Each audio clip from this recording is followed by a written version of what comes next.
Hey everyone, hope you're doing well. I'm Jeremiah from New Life Counselling. We are in a bit of a series here. I realized midway that I'm just going to go with the flow and keep going into these video breakdowns. And we are talking about communication. You know, we just finished talking about, and if you haven't watched them, make sure you go back to the first one, watch the second and third biggest swears ever said or used within relationship challenges that it's important to be aware of so they can be avoided, okay? In order to create open communication rather than closed off communication.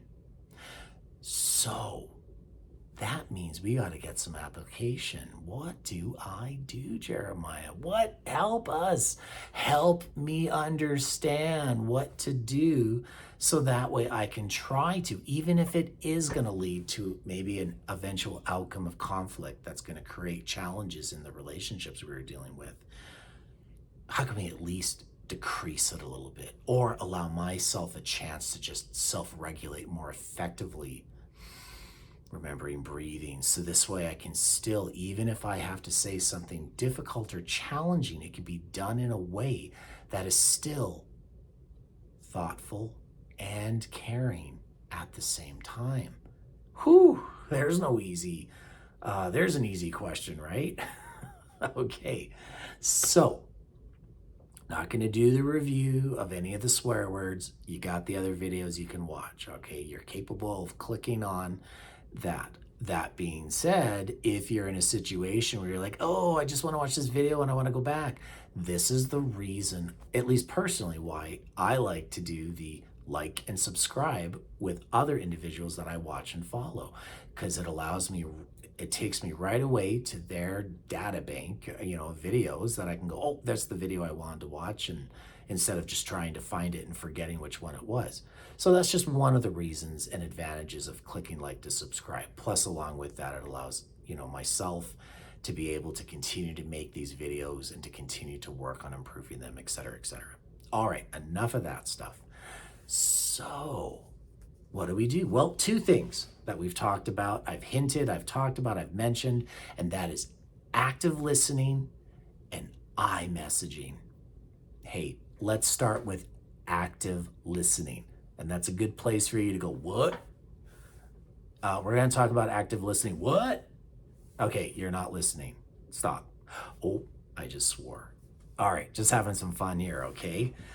So, in active listening, I need to actively listen. But here's where a lot of people get mixed up, all right?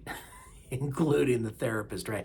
The therapist. Oh yeah, I did this tons. And I still sometimes catch myself doing it. And I have to go stop. Because until you become aware of this, what may or may not be a habit in your listening or lack of listening skills, it is going to cause conflict over and over and over again.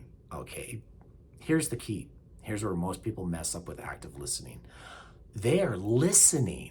Yes, absolutely. I'm paying everything in my attention. I'm just hearing what you're saying. And even though you might have said it 20,000 times, I'm still listening. I hear what's being said. Great. However, here's what we got to learn. Active listening does not mean listening and thinking what I'm going to say when I get back to you. I can't believe you just said that to me. Oh my gosh, I'm so ticked off at you. I'm just wait. Yeah. You done yet? Because I am listening. I know what you said. In fact, I can even repeat it like a parrot if you need me to repeat what you're going to say. But get ready. And now my turn to talk. You always say these words. Why can it not be understood that, oh my gosh, and everything explodes, and next thing you know, tension, conflict, relationships over, I lost my job, the siblings are even worse than before. I don't know if any of this relates to you or not, but these are just things that I've personally experienced, I've seen, I've supported in therapy with, so many different variations that are out there, right? And so active listening means I listen to what they're saying and that's it.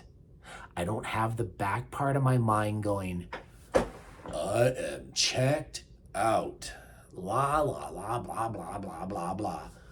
Or the other one is, oh, I just heard that statement and I'm going to absolutely fight that argument back. I'm going to be like Jordan Peterson and I'm going to get you back in my debate in my mind when we get. Great, good for you. You've just annihilated any form of relationship or communication, in my opinion. And hopefully that doesn't offend you. If it does, that's okay. Turn the video off and move on to the next video. I'm okay with that. But if you are interested in continuing on listening, let's think about this for a moment. When I speak, do I expect or hope that the other person, to the best of their ability, wherever they're at, will actually care and listen to what I'm saying? In my opinion, I hope, or at least for me, the answer is yes. So if that's the case, then should I not be reciprocating that back? You know, that old ancient thing that goes, do unto others as they would do unto you. So old literature that just is good common sense, right? That's just basically saying, be nice to others and hopefully they're nice back. And if they're not, then go away. That's more of a different relational topic of what I like to call how to recognize safe and unsafe people. Good video for another session. In the meantime, when I'm in that relationship, I want to do the best I can, which can be difficult, especially if maybe I actually don't respect the other person talking to me, or I'm having some struggles, or I'm feeling the adrenaline kick in the amygdala, and I'm going into fight, flight, or freeze mode, or fawn, all that stuff. I just need to sit and listen. But you're not just listening, because you know what? You know what I'm going to say. Come on, you got to know what I'm going to say, because there's another second activity you can be doing along with the act of listening, and it's simply this. Breathe. If I'm getting ticked with what I'm hearing and actively listening towards, breathing is a great way to self-regulate, to at least support, so at least I can try to self-regulate my emotional and thinking parts of my brain to be able to go, all right, I'm just listening. All right. This will lead into an in-between part that I'll probably talk about in a different video called reflection. It's a different communication technique, but we're not going to focus on the reflection side of it today, all right? As I actively listen, all right, very simply, well, I am going to mention reflecting very quickly, especially if there's conflict. Just be like a parrot and just repeat what you heard them say, wow, it sounds like, or what I heard said was that you don't like what's happening and this is a very tough conversation. I'm thinking in couples terms. I don't like talking about monies right now. This is very awkward, but hey, I'm hoping we can, all these different things that happen.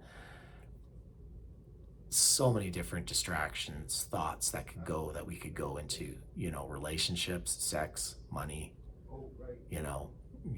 your relationship with your other partner, children. They're not listening. They're not doing what we're saying. They're not doing or listening to what there's, all these different tensions. Work. Oh my gosh, if I say the wrong thing, I'm going to get fired. But I also want to say something. But when I say something, maybe it's wrong. So many different tensions that are out there. Okay. That leads us to the other point I want to talk about as well.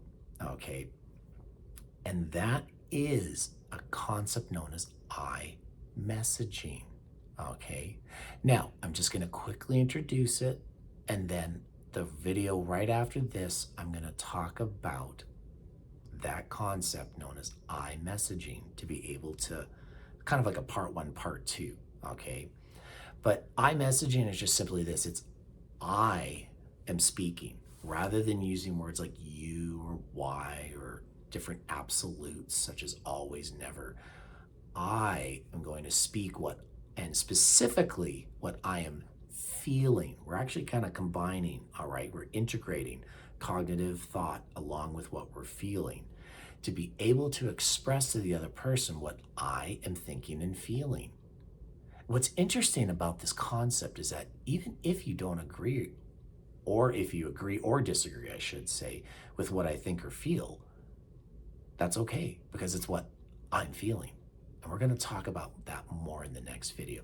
So I will say adios amigos to you everyone right now who's watching this video. Thank you so much for taking your time to watch this video as well. And I look forward to seeing you in the next video where we talk about I messaging.